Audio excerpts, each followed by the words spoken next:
मैं हमेशा खुद को काफी ईमानदार इंसान मानता था। सोचता था मेरी कथनी करनी भरोसे के लायक है। मुझे जानने वाले लोग भी मेरे बारे में यही कहते थे। मुझे लगा मैं एक ईमानदार भरोसेमंद इंसान हूं। आस्था रखने के बाद मैंने शायद ही कभी भाई बहनों से झूठ बोला हो या लोगों को धोखा दिया हो।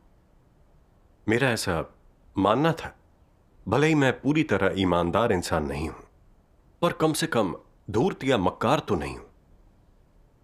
फिर परमेश्वर के वचनों के न्याय और ताड़ना से जाना कि मैं कपटी प्रकृति का हूं और मैंने अपना असली चेहरा देखा। मुझे याद है एक बार मेरी साथी बहन ली ने किसी प्रोजेक्ट की प्रगति के बारे में जानने के लिए संदेश भेजा। तब मुझे एहसास हुआ कि मैंने उस प्रोजेक्ट पर नजर नहीं रखी। मुझे उसके बारे में ज्यादा पता नहीं था। पहले सोचा सच बता दूं, फिर दुविधा में पड़ गया।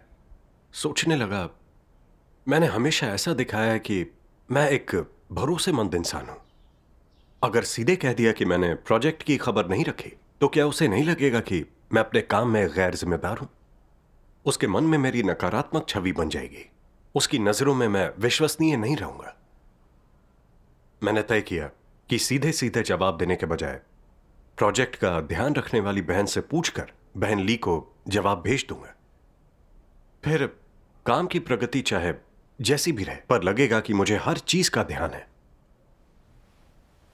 मैंने ऐसे जताया जैसे मैंने वो संदेश देखा ही नहीं। फिर काम की जानकारी लेकर संदेश भेज दिया। उस वक्त बहन ली ने मुझे कुछ नहीं कहा, पर उसके बाद मैं बहुत ही बेचैन और फिक्रमंद रहने लगा। क्योंकि आपने कपट दिखाया। हां, फिर सर्वशक्तिमान परमेश्वर के वचनों में यह पढ़ा, ईमानदारी का अर्थ है अपना हृदय परमेश्वर को अर्पित करना, हर बात में उसके साथ सच्चाई से पेश आना, हर बात में उसके साथ खुलापन रखना, कभी ना तथ्यों को छुपाना, किसी को भी धोखा ना देना, परमेश्वर की चापलूसी के लिए कोई काम ना करना। संक्षेप में, ईमानदार होने का अर्थ है अपने कार्यों और शब्दों में शुद्धता रखना, ना परमेश्वर को ना इंसान को धोखा देना। परमेश्वर के वचनों ने मुझे शर्मिंदा किया।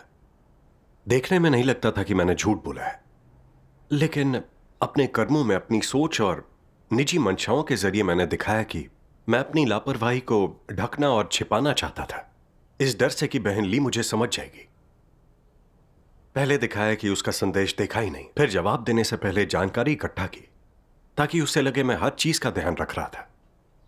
मैं कपटी होकर झूठी छवि बना रहा था, जिससे पता चला कि मैं धूर्त हूं। मैंने देखा कि इस मामूली से मुद्दे पर मेरी सोच कितनी पेचीदा थी। मेरी मंशाएं गलत थीं। सच को छिपाने के लिए छल किया। यह ईमानदारी कैसे हुई?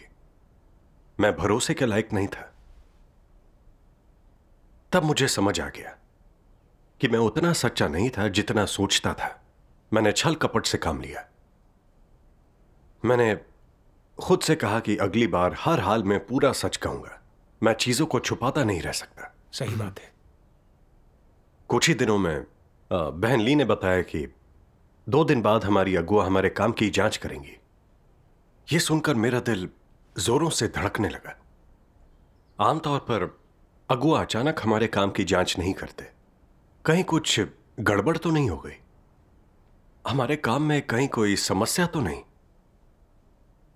मैं सोचने लगा, मैं तो सिंचन के काम में व्यस्त था। अपने जिम्मे के वीडियो प्रोडक्शन कार्य की मैंने खबर नहीं ली, न ज्यादा कुछ हासिल किया। अगुआ ने उसके बारे में पूछा तो मैं क्या कहूंगा? मैं अंदाजा लगाने लगा कि वे किस तरह के सवाल पूछेंगे, किन बातों की जानकारी मुझे नहीं है, ताकि तुरंत उनके जवाब खोज लूं। अगर उन्होंने कोई सवाल किया और मैं जवाब नहीं दे पाया, तो लगेगा मैंने वास्तविक कार्य नहीं किया। मुझे थोड़ी फिक्र और चिंता होने लगी। थोड़ी देर इस बारे में सोचने पर समझ आया, अगुआ का काम की जांच करना तो सामान्य बात है। मैं इतना क्यों सोच रहा हूं? हाँ, मैं अगुआ के मकसद का अंदाजा लगा रहा था। समस्याओं को छिपाने के लिए सिर खपा रहा था कि कहीं उन्हें इनका पता चल गया तो वो कहेंगे मैं वास्तविक काम नहीं करता, मैं झूठा अगुआ हूं। मैंने खुद को छिपाने की कोशिश की। दरअसल काम के बारे में अगुआ का पूछना सामान्य बात है। मुझे सच बताना चाहिए। जिन क्षेत्रों में कमियां हैं उनमें बदलाव करना चाहिए। हाँ। आखिर मैं इतना ज्यादा क्यों सोच रहा था? मैं कपटी बन रहा था। फिर मुझे सर्वशक्तिमान परमेश्वर की यह बात याद आई, जो दूसरों पर शक नहीं करते मैं उनसे प्रसन्न होता हूं और उन्हें पसंद करता हूं जो सच को तत्परता से स्वीकारते हैं। ऐसे लोगों की मैं बहुत परवाह करता हूं, क्योंकि मेरी नजर में ये लोग ईमानदार लोग हैं। आमीन। प्रभु यीशु ने यह भी कहा है, तुम्हारी बात हां की हां या नहीं की नहीं हो, क्योंकि जो कुछ इससे अधिक होता है वह बुराई से होता है। परमेश्वर के वचन स्पष्ट हैं, ईमानदार लोगों को सीधी सच्ची बात कहनी चाहिए। पर मेरी सोच बहुत पेचीदा थी, अपनी समस्याओं को छिपाने के लिए कुटिल बातें सोच रहा था। मैंने परमेश्वर से प्रार्थना की, सत्य पर अमल करने और ईमानदारी की राह दिखाने को कहा, ताकि अगुआ कुछ भी पूछे तो मैं पूरी ईमानदारी से जवाब दे सकूं। बढ़िया। हमारी बैठक में अगुआ ने सबसे पहले वीडियो प्रोडक्शन कार्य के बारे में पूछा, जिसके लिए मैं सीधे तौर पर जिम्मेदार था। पर मैं अपना ज्यादातर वक्त और ऊर्जा भाई बहनों के सिंचन कार्य में लगा रहा था, वीडियो के कार्य पर ज्यादा ध्यान नहीं दे रहा था। जब मैंने यह बताया तो उन्होंने व्यवहारिक कार्य ना करने को लेकर मेरी आलोचना की। फिर उन्होंने पूछा कि कितने नए विश्वासी ठीक से सभाओं में हिस्सा नहीं ले रहे। इस सवाल पर मैं थोड़ा घबरा गया, क्योंकि मुझे इसकी ज्यादा जानकारी नहीं थी। कभी कभार इस बारे में पूछ लेता, पर मैंने इसे गंभीरता से नहीं लिया। मैं सोचने लगा, अभी अभी तो मैंने कहा कि मेरा सारा ध्यान सिंचन कार्य पर था, लेकिन अगर यह भी नहीं बता पाया कि कितने नए विश्वासी सभाओं में हिस्सा नहीं ले रहे हैं, तो अगुआ मेरे बारे में क्या सोचेंगे? वो पूछेंगे आखिर मैं दिन भर करता क्या हूं, जो मुझे यह भी नहीं पता। क्या मैंने कोई वास्तविक कार्य किया भी है? वो वीडियो के काम में पहले ही कई समस्याएं देख चुकी हैं। अगर उन्हें सिंचन कार्य में भी समस्याएं दिख गई तो क्या वो मुझे फौरन बर्खास्त नहीं कर देंगे? वैसे ऐसा सोचने पर सच बताना मुश्किल हो जाता है। आपने सही कहा। मैंने उन्हें बस एक अंदाजा बता दिया। फिर मैंने सोचा थोड़ी कमोबेश हो तो कोई बात नहीं, वैसे भी ये कोई सटीक आंकड़ा नहीं है, तो असल में ये झूठ नहीं है। बैठक के बाद मैंने हालात की असल जानकारी ली, तो पता चला मेरा अंदाजा काफी गलत था। यह देखकर मुझे बहुत चिंता हुई। उस वक्त मैंने ईमानदारी नहीं दिखाई, बल्कि ढिठाई से झूठ बोला। मैं झूठ बोलने से खुद को रोक क्यों नहीं पाया? प्रार्थना में मैंने ईमानदार बने रहने का विश्वास जताया था। हालात का सामना करने पर मैं खुद को रोक क्यों नहीं पाया? मुझे इस बारे में बहुत बुरा लगा। कुछ दिन तक कपट शब्द मेरे जहन में हर वक्त गूंजता रहता था। लगा जैसे मैंने वाकई कुछ बहुत बुरा किया हो। अच्छा, फिर आपने इस समस्या को कैसे दूर किया? मैंने उसके बाद परमेश्वर से प्रार्थना की। परमेश्वर के वचनों के कुछ अंश पढ़े।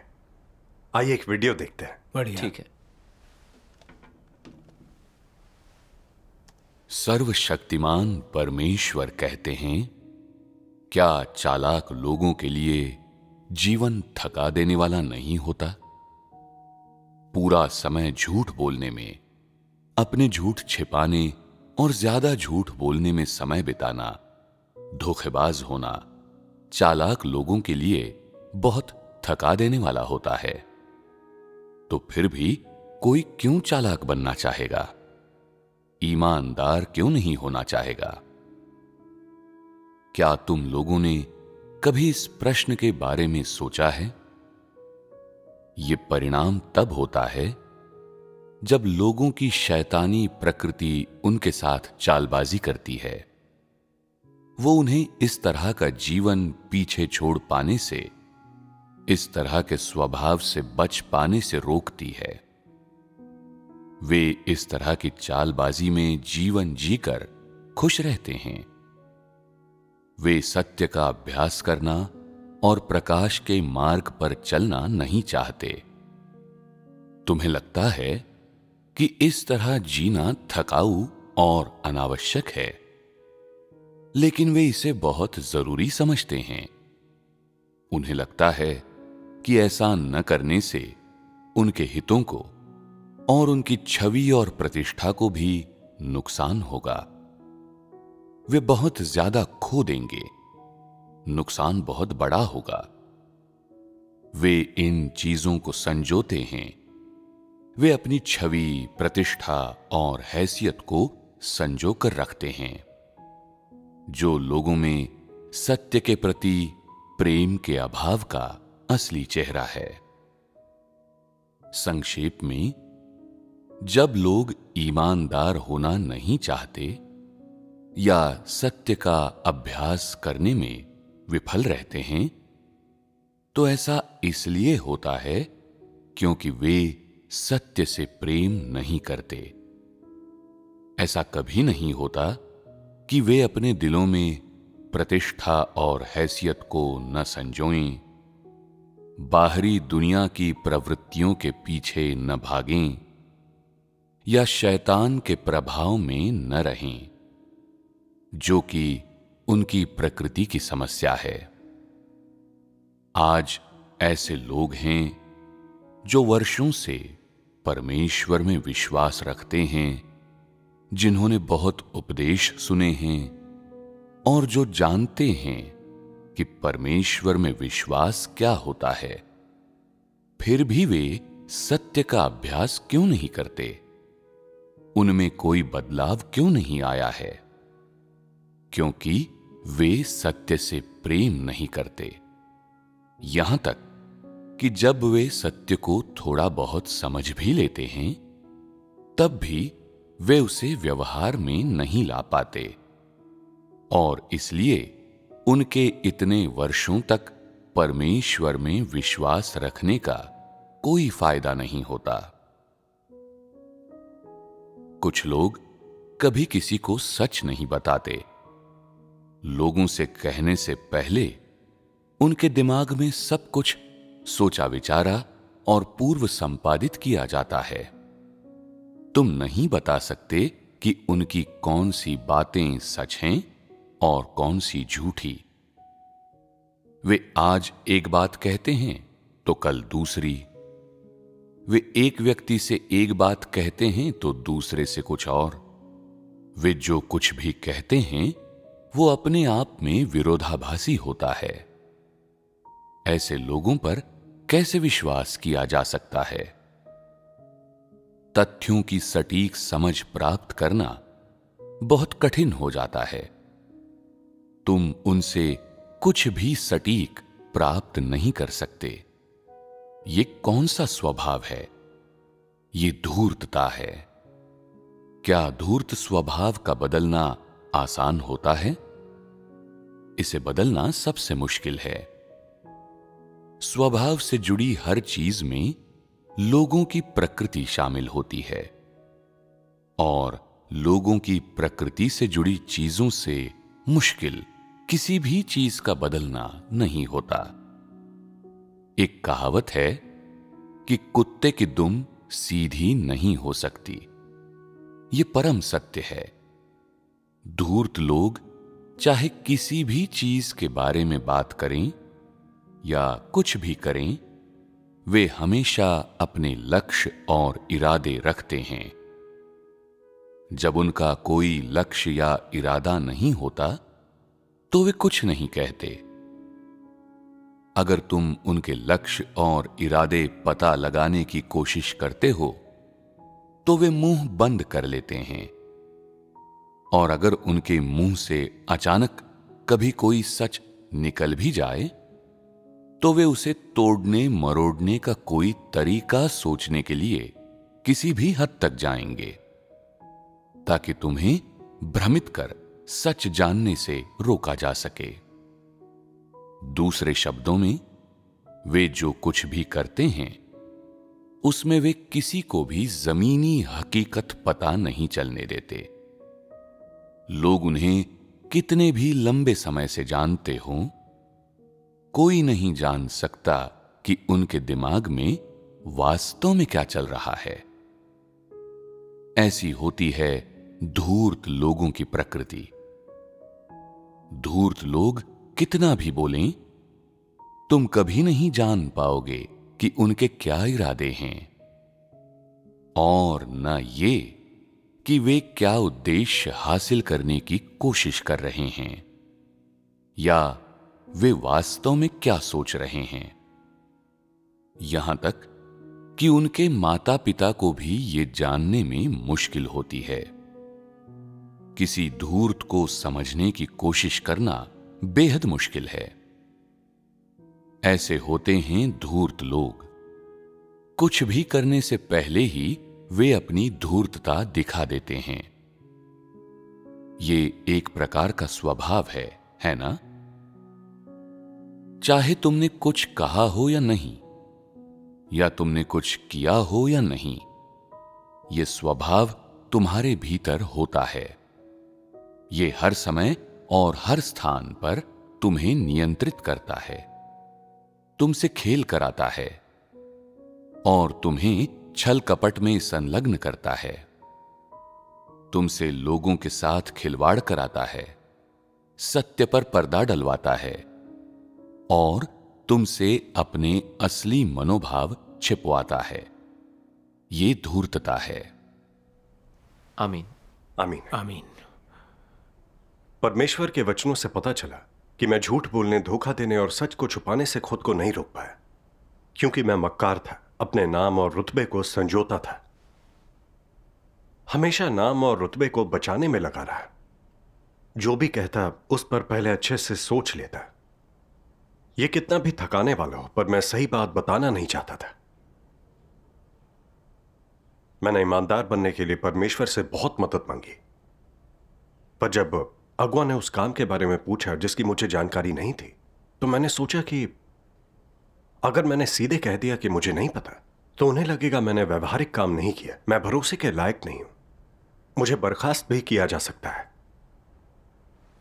अपने रुतबे के लिए मैं नहीं चाहता था कि अगुआ को मेरे काम में कोई समस्या दिखे, इसलिए मैं सच को छिपाने के तरीके सोच रहा था। मुझे सचमुच कोई जानकारी नहीं थी, पर मैंने चालाकी से अपना अनुमान बता दिया ताकि उनको ऐसा लगे कि मुझे काम के सभी पहलुओं की अच्छी समझ है, मैं कुछ वास्तविक काम कर सकता हूं। मैंने देखा कि मैं सिर्फ अपने नाम और रुतबे के लिए साधारण सी बात पर झूठ बोलने को तैयार था। यह कितनी बुरी बात है। किसी काम में थोड़ी बहुत गड़बड़ होना बिल्कुल सामान्य बात है, इसमें कुछ भी छिपाने या बेईमान बनने की जरूरत नहीं है। पर अगुआ के मन में बनी अपनी छवि को बचाने की कोशिश में मैंने झूठ बोला, अपनी समस्याएं छिपाई, अपनी गरिमा की बलि चढ़ा दी। मैं कितना बड़ा मूर्ख था। इससे मुझे एहसास हुआ कि भले ही मैं निष्कपट दिखता था, पर अपनी कथनी में ईमानदार नहीं था। मेरे विचार सरल नहीं थे। मैंने अपना एक शैतानी स्वभाव दिखाया था। मैं कपटी था और कमीना था। तब जाकर एहसास हुआ कि मैं कितना धूर्त, घिनौना और भ्रष्ट इंसान था। मुझे खुद से नफरत हो गई, तो भला परमेश्वर मुझसे घृणा कैसे नहीं करता? हाँ, मैं समझ गया। मैंने हमेशा खुद को एक सच्चा इंसान माना, जो शायद ही कभी कपट करता है। मैंने कभी खुले तौर पर परमेश्वर के खिलाफ कोई काम नहीं किया। मुझे लगता था वो मुझे एक नेक, ईमानदार इंसान समझेगा। मुझे ईमानदार बनने के लिए सत्य पर अमल करने की जरूरत नहीं थी। मैं इसी तरह कर्तव्य निभाते हुए परमेश्वर का अनुसरण करता रहूं तो मुझे बचा लिया जाएगा। मैं कितना तुच्छ और अंधा था। अगर मैं सच का सामना ना करता और परमेश्वर के वचनों का न्याय नहीं होता, तो मैं खुद को कभी नहीं समझ पाता। आखिरकार मैंने जाना कि मैं ईमानदार इंसान होने के आसपास नहीं, बल्कि उससे कोसों दूर हूं। फिर मैंने सर्वशक्तिमान परमेश्वर के वचन पढ़े। आपको सुनाता हूं। ठीक है। सर्वशक्तिमान परमेश्वर कहते हैं, जब मसीह विरोधियों को उजागर कर उनसे निपटा जाता है और उनकी काट छांट की जाती है, तो सबसे पहले वे अपने बचाव के लिए कारण खोजते हैं, खुद को निकालने के लिए बहाने तलाशते हैं, ताकि जिम्मेदारियों से बचने और क्षमा किए जाने का अपना उद्देश्य प्राप्त कर लें। परमेश्वर के चुने लोग उनके व्यक्तित्व की असलियत जान लेंगे। इससे मसीह विरोधी सबसे अधिक डरते हैं। उनकी कमजोरियों, खामियों, वास्तविक क्षमता और कार्य करने की योग्यता की असलियत देख लेंगे, और इसलिए वे नाटक करने और अपनी कमियां, समस्याएं और भ्रष्ट स्वभाव छिपाने की अपनी पूरी कोशिश करते हैं।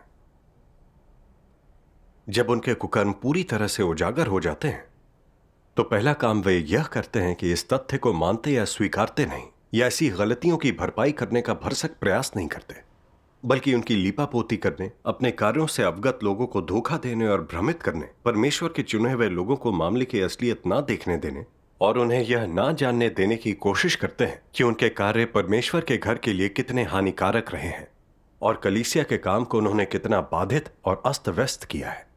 बेशक वे जिस चीज से सबसे ज्यादा डरते हैं वह यह होता है कि कहीं ऊपर वाले को पता न लग जाए, क्योंकि जैसे ही ऊपर वाले को इस बारे में पता चलेगा उनके साथ सिद्धांतों के अनुसार निपटा जाएगा और उनके लिए सब कुछ खत्म हो जाएगा। और इसीलिए जब कुछ गलत हो जाता है, मसीह विरोधी ये नहीं सोचते कि उनसे कहां गलती हुई, कहां उन्होंने सिद्धांत का उल्लंघन किया, उन्होंने जो किया वो क्यों किया, वे किस स्वभाव से नियंत्रित थे, उनकी मंशा क्या थी, उस समय उनकी स्थिति क्या थी, यह उनके स्वेच्छाचार के कारण हुआ या दूषित इरादों के कारण। इन चीजों पर चिंतन तो दूर, इनका विश्लेषण करने या इन पर सोचने के बजाय वे अपना दिमाग असली तथ्यों को छिपाने का कोई तरीका सोचने में लगाते हैं। साथ ही परमेश्वर के चुने हुओं के सामने उन्हें युक्ति संगत बताने, उन्हें चकमा देने की कोशिश करते हैं, अपने कर्मों को न्यूनतम करने और धोखा देकर इससे बाहर निकलने की कोशिश करते हैं, ताकि वे परमेश्वर के घर में बने रहें, निरंकुशता से काम और अपनी सत्ता का दुरुपयोग कर सकें, चुने हुए लोगों के दिलों में अपनी हैसियत और लोगों के पूजन और समर्थन का आनंद ले सकें, ताकि वे अभी भी लोगों को बरगला सकें, अपनी इच्छा पूर्ति के लिए उनसे अपना सम्मान और आज्ञा पालन करवा सकें। आमीन। परमेश्वर के वचन मेरे लिए खतरे की घंटी थे। खासकर मैंने जब इन वचनों को पढ़ा, मसीह विरोधी, असली तथ्यों को छुपाना, धोखा देना और भ्रमित करना, लगा जैसे परमेश्वर सामने से मेरा न्याय करके मुझे उजागर कर रहा हो। जब बहन ली ने पूछा कि क्या मैं उस प्रोजेक्ट पर नजर रख रहा हूं, तब मैंने फौरन ये नहीं माना कि मैंने ऐसा नहीं किया, आत्मचिंतन तक नहीं किया, यह भी नहीं सोचा कि मुझे किस तरह के बदलाव लाने चाहिए। संदेश ना देखने का बहाना बनाकर फटाफट जवाब ढूंढे और उनको बता दिया, ताकि बहन ली को पता ना चले कि मैं उस प्रोजेक्ट पर ध्यान नहीं दे रहा या मैं अपने कर्तव्य के प्रति जिम्मेदार नहीं था। उन्हें लगेगा कि मैं भरोसेमंद हूं और उनके फिक्र करने की कोई बात नहीं है। फिर जब बड़ी अगुआ मेरे काम की जांच करने आई तो मेरे काम में समस्याएं देख उन्होंने मेरी काट छांट और निपटान किया। मैंने सच को स्वीकार और आत्मचिंतन नहीं किया, यह भी नहीं माना कि मैं वास्तविक कार्य नहीं करता और अपने कर्तव्य में लापरवाह हूं। ऊपर से झूठ बोला, अपनी समस्याएं छिपाई। मैंने खुद से यह तक कहा कि मुझे कड़ी मेहनत करके पक्का करना है कि अगुआ के हर सवाल का फौरन जवाब दूं, ताकि उन्हें मेरे काम में कोई गड़बड़ी या चूक ना दिखे, बल्कि वे सोचे कि मैं जिम्मेदार हूं, पूरी जानकारी रखता हूं। मैं इस डर से खुद को बचा रहा था कि लोग मुझे समझ जाएंगे, उनके मन में बनी मेरी जिम्मेदार भरोसेमंद इंसान की छवि खराब हो जाएगी। मेरा लक्ष्य दूसरों के दिलों में अपनी खास जगह बनाना था। मैंने देखा मैं सचमुच एक मसीह विरोधी स्वभाव दिखा रहा था। जब उसकी आलोचना होती है या उसे उजागर किया जाता है तो वह समर्पित होकर आत्मचिंतन करने के बजाय खुद को सही ठहराने, जिम्मेदारी से पल्ला झाड़ने और अपनी समस्याएं छिपाने की भरसक कोशिश करता है। मसीह विरोधी सत्य को स्वीकार करने की जरा सी भी इच्छा नहीं दिखाते। वे अपनी तरकीबें लड़ाते हुए बोलते और काम करते हैं ताकि सबके आगे उनका रुतबा कायम रह सके। क्या मैं भी ऐसा ही नहीं कर रहा था? मैंने वास्तविक कार्य नहीं किया, खुद को कर्तव्य के प्रति समर्पित नहीं किया, तो मुझे अपराध बोध होना चाहिए था, मगर मुझे कोई फर्क नहीं पड़ा। मैंने खुद को बचाने के लिए सब कुछ सोचा। मैंने देखा कि मैं प्रकृति से धूर्त, कपटी और बुरा इंसान था। लगा जैसे मुझे उजाले में उजागर करके पूरी तरह उघाड़ दिया गया हो। परमेश्वर ने मेरे कर्मों का न्याय करके मेरी निंदा की हो।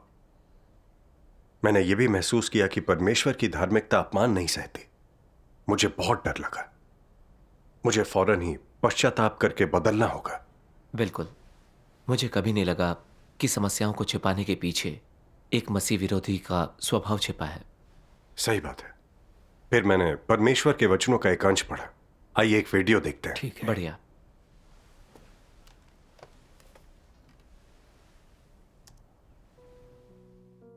सर्वशक्तिमान परमेश्वर कहते हैं, लोग ईमानदार होकर ही जान सकते हैं कि वे कितनी बुरी तरह से भ्रष्ट हैं और उनमें इंसानियत बची है या नहीं। ईमानदारी पर अमल करने पर ही वे जान सकते हैं कि वे कितने झूठ बोलते हैं और कपट और बेईमानी उनके अंदर कितनी गहराई में छिपे हैं। ईमानदारी पर अमल करने का अनुभव होने पर ही वे धीरे धीरे अपनी भ्रष्टता की सच्चाई को जान सकते हैं और अपने प्रकृति और सार को पहचान सकते हैं, और तभी उनका भ्रष्ट स्वभाव निरंतर शुद्ध हो सकता है। अपने भ्रष्ट स्वभाव की निरंतर शुद्धि के दौरान ही लोग सत्य पा सकते हैं। इन वचनों का अनुभव करने के लिए समय लो। परमेश्वर उन लोगों को सिद्ध नहीं बनाता है जो धोखेबाज हैं। यदि तुम लोगों का हृदय ईमानदार नहीं है, यदि तुम ईमानदार व्यक्ति नहीं हो, तो तुम परमेश्वर द्वारा प्राप्त नहीं किए जाओगे। इसी तरह तुम भी कभी भी सत्य को प्राप्त नहीं कर पाओगे और परमेश्वर को पाने में भी असमर्थ रहोगे। परमेश्वर को न पाने का क्या अर्थ है? यदि तुम परमेश्वर को प्राप्त नहीं करते हो और तुमने सत्य को नहीं समझा है, तो तुम परमेश्वर को नहीं जानोगे और परमेश्वर के अनुकूल होने का कोई रास्ता नहीं होगा। ऐसा हुआ तो तुम परमेश्वर के शत्रु हो। अगर तुम परमेश्वर से असंगत हो, तो परमेश्वर तुम्हारा परमेश्वर नहीं है। यदि परमेश्वर तुम्हारा परमेश्वर नहीं है, तो तुम्हें बचाया नहीं जा सकता। यदि तुम उद्धार प्राप्त करने की कोशिश नहीं करते, तो तुम परमेश्वर में विश्वास क्यों करते हो? यदि तुम उद्धार प्राप्त नहीं कर सकते, तो तुम हमेशा परमेश्वर के कट्टर शत्रु बनकर रहोगे और तुम्हारा परिणाम तय हो चुका होगा। इस प्रकार यदि लोग चाहते हैं कि उन्हें बचाया जाए, तो उन्हें ईमानदार बनना शुरू करना होगा। ऐसा एक संकेत है जो उन लोगों को चिन्हित करता है जिन्हें अंततः परमेश्वर द्वारा प्राप्त किया जाएगा। क्या तुम लोग जानते हो कि वो क्या है? बाइबल में प्रकाशित वाक्य में लिखा है, उनके मुंह से कभी झूठ न निकला था, वे निर्दोष हैं। कौन हैं वे? ये वे लोग हैं जिन्हें परमेश्वर द्वारा बचाया, पूर्ण किया और प्राप्त किया जाता है। परमेश्वर उनका वर्णन कैसे करता है? उनके क्रियाकलापों की विशिष्टताएं और अभिव्यक्तियां क्या हैं? उन पर कोई कलंक नहीं है, वे झूठ नहीं बोलते। तुम सब शायद समझ बूझ सकते हो कि झूठ न बोलने का क्या अर्थ है। इसका अर्थ ईमानदार होना है। निर्दोष, इसका क्या मतलब है? इसका मतलब है कोई बुराई न करना। और कोई बुराई न करना किस नींव पर निर्मित है? बिना किसी संदेह के ये परमेश्वर का भय मानने की नींव पर निर्मित है। अतः निर्दोष होने का अर्थ है परमेश्वर का भय मानना और बुराई से दूर रहना। निर्दोष व्यक्ति को परमेश्वर कैसे परिभाषित करता है? परमेश्वर की दृष्टि में केवल वे ही पूर्ण हैं जो परमेश्वर का भय मानते हैं और बुराई से दूर रहते हैं। इस प्रकार निर्दोष लोग वे हैं जो परमेश्वर का भय मानते हैं और बुराई से दूर रहते हैं, और केवल पूर्ण लोग ही निर्दोष हैं। यह बिल्कुल सही है। आमीन। आमीन। परमेश्वर के वचन बिल्कुल सही हैं। ईमानदारी का अभ्यास किए बिना कभी पता नहीं चलता कि मैं कितना झूठ बोलता और धोखा देता था, मेरा कपटी स्वभाव कितना गंभीर था। परमेश्वर कहते हैं, परमेश्वर धोखेबाजों को सिद्ध नहीं बनाता। यदि तुम्हारा हृदय या तुम ईमानदार नहीं हो तो परमेश्वर तुम्हें प्राप्त नहीं करेगा। तुम कभी सत्य या परमेश्वर को नहीं पाओगे। बिल्कुल सही। सही है। कपटी लोग बहुत झूठे होते हैं। वे पूरी तरह शैतानी स्वभाव में जीते हैं और परमेश्वर के शत्रु हैं। वे शैतान के हैं और परमेश्वर उन्हें नहीं बचाएगा। मैंने देखा मेरा कपट कितना खतरनाक और शर्मनाक था। मुझे पता था मैं इस तरीके से काम नहीं कर सकता। ईमानदार बनने के लिए मुझे अपनी गलतियां मानकर सत्य पर अमल करना होगा। मैं अगुआ को असलियत बताने के लिए संदेश भेजने को तैयार हो गया, पर फिर मुझे थोड़ा संकोच होने लगा। मुझे चिंता हुई कि अगर मैंने अपनी बेईमानी की बात खुलकर बता दी तो अगुआ मेरे बारे में क्या सोचेंगे। क्या उन्हें लगेगा कि मैं बहुत कपटी हूं जो इतनी साधारण सी बात पर इतना सोचा। इस बार मैं झूठ तक बोला। मैं भरोसे के लायक नहीं हूं। मैं उस वाकये के बारे में नहीं बताना चाहता था। सोचा कि अगली बार सीधी बात करूंगा और ईमानदार रहूंगा, तब उसे पश्चाताप के रूप में गिना जाएगा। आप में अब भी इसे स्वीकारने की हिम्मत नहीं थी। हां, मैं खुद को दिलासा देता रहा कि दोबारा कभी झूठ नहीं बोलूंगा, पर मेरा जमीर कचोट रहा था। मुझे अपराध बोध हुआ। फिर मैंने परमेश्वर के वचनों का एक अंश पढ़ा। मैं सुनाता हूं। ठीक है। सर्वशक्तिमान परमेश्वर कहते हैं, लोगों को ईमानदार होने का अनुभव होने पर कई व्यवहारिक समस्याएं पैदा होंगी। कभी कभी वे बिना सोचे समझे अपना मुंह खोल देंगे और किसी गलत विचार, किसी खास इरादे या मकसद या अहंकार से निर्देशित होकर वे झूठ बोल देंगे, जिसके परिणाम स्वरूप उन्हें उसे छिपाने के लिए झूठ पर झूठ बोलना पड़ेगा, जो मानसिक अशांति में बदल जाएगा, लेकिन वे उसे वापस नहीं ले पाते। उनमें गलती सुधारने और बोले गए झूठ को स्वीकारने का साहस नहीं होता और इस तरह एक पर एक गलती करते जाते हैं। उन्हें हमेशा यही लगता है जैसे उनके सीने पर भारी बोझ रखा हो। वे निर्मल होने, अपनी गलती स्वीकार करने और पश्चाताप करने का अपना अवसर खोजना चाहते हैं, लेकिन वे इसे कभी व्यवहार में नहीं लाते। अंततः वे इस पर सोचकर खुद से कहते हैं, कर्तव्य निभाते हुए इसकी भरपाई कर दूंगा। भरपाई की बात करते हैं लेकिन कभी भरपाई करते नहीं। यह झूठ बोलकर माफी मांगने जितना आसान नहीं होता। क्या तुम झूठ बोलने और धोखेबाज होने के नुकसान और परिणामों की भरपाई कर सकते हो? अगर अत्यधिक आत्म तिरस्कार के बीच तुम पश्चाताप कर सको और फिर कभी ऐसा काम ना करो तो तुम्हें क्षमा किया जा सकता है और तुम परमेश्वर की सहनशीलता और दया पा सकते हो।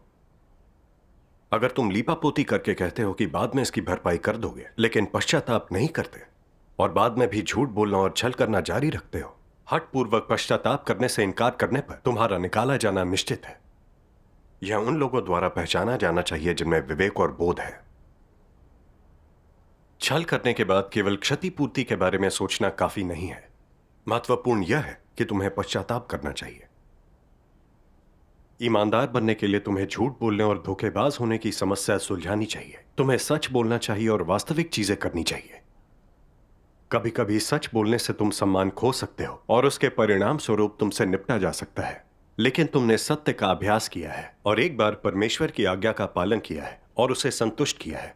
यह करने लायक है और यह ऐसा काम है जो तुम्हें सुकून देगा और तुम मन में सोचोगे, चाहे मुझसे निपटा जाए या हटा दिया जाए, मैं स्थिर हूं, मैं ईमानदार हूं और बिल्कुल झूठ नहीं बोलता। मैंने अपना कर्तव्य ठीक से नहीं निभाया, इसलिए मुझसे निपटा जाना चाहिए। मुझे जिम्मेदारी लेनी चाहिए। यह एक सकारात्मक मनस्थिति है। लेकिन जब तुम धोखेबाज हो जाते हो तो परिणाम क्या होता है? धोखेबाज होने के बाद तुम अपने दिल में कैसा महसूस करते हो? असहज। तुम मन ही मन में खुद को अपराधी और भ्रष्ट महसूस करते हो। तुम हमेशा खुद को दोषी महसूस करते हो। मैं धोखेबाज कैसे हो सकता हूं? मैं फिर से धोखेबाज कैसे हो गया? मैं ऐसा क्यों हूं? तुम्हें लगता है तुम अपना सिर ऊंचा नहीं उठा सकते, परमेश्वर का सामना नहीं कर सकते। जब लोगों को परमेश्वर द्वारा धन्य किया जाता है, जब वे परमेश्वर की दया, करुणा और सहनशीलता प्राप्त करते हैं, तो उन्हें लगता है कि परमेश्वर को धोखा देना शर्मनाक है। आंतरिक तिरस्कार की भावना प्रबल हो जाती है। वे थोड़ी भी शांति या आनंद नहीं पाते। इससे क्या साबित होता है?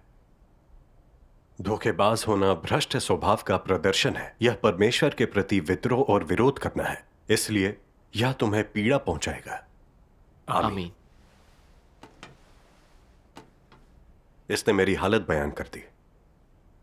मुझे लगा जैसे परमेश्वर यह सब सीधे मुझसे ही कह रहा हो।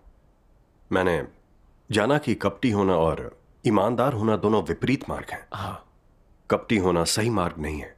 यह उचित इंसानियत नहीं है। कुछ लोग मक्कारी से अपना लक्ष्य हासिल कर सकते हैं, पर वे अपना ईमान और गरिमा खो देते हैं। इससे अपराध बोध और बेचैनी ही होती है। वे शैतान की हंसी का पात्र बनकर अंधेरे में जिएंगे। हाँ, मेरा झूठ बोलना और कपट करना एक नर पिशाच जैसा था, बेहद शर्मनाक। मैं शैतान के हाथों का खिलौना बन गया था। मेरी बेईमानी कुछ पल के लिए मेरे अहंकार को संतुष्ट कर सकती थी, पर परमेश्वर इसे अस्वीकार करता है। क्या मैं मूर्ख नहीं था?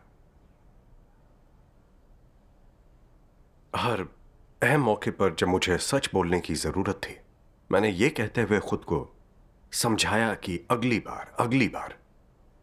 मैं खुद को माफ किए जा रहा था, सत्य समझकर भी अमल नहीं कर रहा था। मैंने कभी भी ईमानदार होने की वास्तविकता को नहीं जिया। मैंने खुद से कहा कि मैं आगे से ऐसा नहीं कर सकता, चाहे लोग मुझे कैसा भी समझे। मुझे परमेश्वर के सामने जीना है, उसकी जांच पड़ताल को स्वीकारना और उसे संतुष्ट करना है। यही सबसे अहम है। बिल्कुल। अगर किसी ने मुझे समझ लिया और मेरी छवि खराब हो गई, तब भी सत्य पर अमल करके ईमानदार बनने का मतलब परमेश्वर की स्वीकृति पाना होगा। यही बात मायने रखती है। यही सबसे कीमती और सार्थक है। बेशक। मैं हमेशा अपनी निजी समस्याओं को छिपाता रहा, भले ही दूसरों को उनके बारे में पता ना चले या वो मेरी आलोचना ना करें। पर मैं अपनी भ्रष्टता और कमियों को नहीं जान पाया, इसलिए अपने भ्रष्ट स्वभाव को नहीं बदल पाया, अपने काम में बेहतर नहीं कर पाया। ये चीजें मेरे दिल में ट्यूमर की तरह बनी रहीं, जो लगातार बढ़ती जा रही थी और आखिर में मुझे खत्म कर डालती।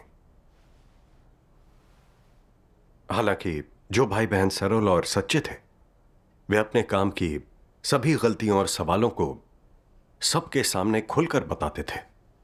कभी कभी उनकी आलोचना होती या वो बर्खास्त भी किए जाते, पर उसका असर सीधे उनके दिल पर होता था। वे जल्द अपनी समस्याओं को समझकर उन्हें हल करने के लिए सत्य खोजते, जिससे उनके जीवन में प्रगति होती। गलती मानना शर्मनाक था, पर वे सत्य पर अमल करके परमेश्वर की स्वीकृति पा लेते। यही बुद्धिमानी है। बिल्कुल। मैं सोचता था मेरे पास तरकीबों की कमी नहीं, मैं चालाक हूं। दूसरों की आंखों में धूल झोंकना स्मार्ट होना है। पर पता चला कि मैं निहायती मूर्ख और बेवकूफ था। यह ऐसा था मानो मोहरों की लूट और कोयले पर छाप। मैं बिल्कुल हंसी का पात्र था। फिर मैंने यह सोचना छोड़ दिया कि लोग मेरे बारे में क्या सोचेंगे। परमेश्वर को फिर से निराश ना करके सत्य पर अमल कर शैतान को शर्मिंदा करना चाहता था। परमेश्वर का धन्यवाद। इसलिए मैंने अगुआ को झूठ बोलने के कारण के साथ साथ सच बताने के लिए हिम्मत जुटाई। संदेश भेजने के बाद मुझे काफी सुकून और शांति मिली। अगुआ ने जल्दी ही यह कहते हुए संदेश भेजा, ईमानदार बनने की कोशिश करना बहुत बढ़िया है। मेरा स्वभाव भी कपटी है और मुझे परमेश्वर के न्याय का अनुभव करना है।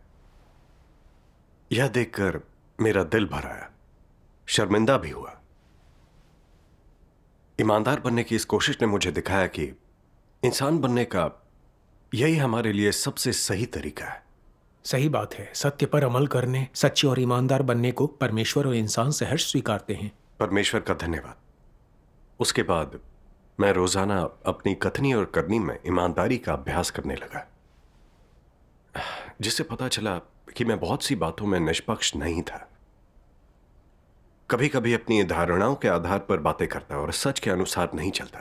कभी कभी बढ़ा चढ़ा कर बातें करता, कभी तो जानबूझकर खुद को गलत तरीके से पेश कर कपट करता। धीरे धीरे और भी साफ हो गया कि मैं सचमुच एक झूठा इंसान हूं। मुझे याद है एक बार अगुआ ने पूछा कि प्रोजेक्ट कैसा चल रहा है। मैंने सोचा कि मेरे पास तो उसके बारे में जानने का वक्त ही नहीं है। अगर मैंने कहा कि मुझे नहीं पता, जाकर पूछना पड़ेगा, तो क्या उन्हें लगेगा कि मैं व्यवहारिक नहीं हूं, वास्तविक कार्य नहीं करता? मैं उस सवाल से बचने और पता करके बताने की सोच रहा था। तब भले ही वो काम ना हुआ हो, अगुआ मेरे बारे में कुछ बुरा नहीं कहेंगी। लगेगा कि कम से कम मैं चीजों की जानकारी तो रखता हूं। और मैं ऐसा करने ही वाला था, तभी एहसास हुआ कि मैं फिर से अपनी प्रतिष्ठा बचाने के लिए कपटी बन रहा हूं। मैंने परमेश्वर से प्रार्थना करते हुए कहा, परमेश्वर, मैं अपनी कुटिल मंशाओं को त्याग कर ईमानदार बनकर सत्य पर अमल करना चाहता हूं। मुझे राह दिखाओ, मेरी मदद करो। आमीन। फिर सर्वशक्तिमान परमेश्वर के ये वचन याद आए, झूठ बोलकर तुम अपना ईमान और आत्मसम्मान बेच देते हो।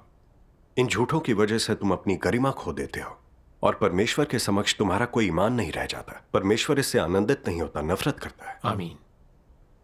ईमान और आत्मसम्मान जैसे शब्दों ने मुझे सच बोलने और राक्षस की तरह जीना छोड़ने के लिए प्रेरित किया।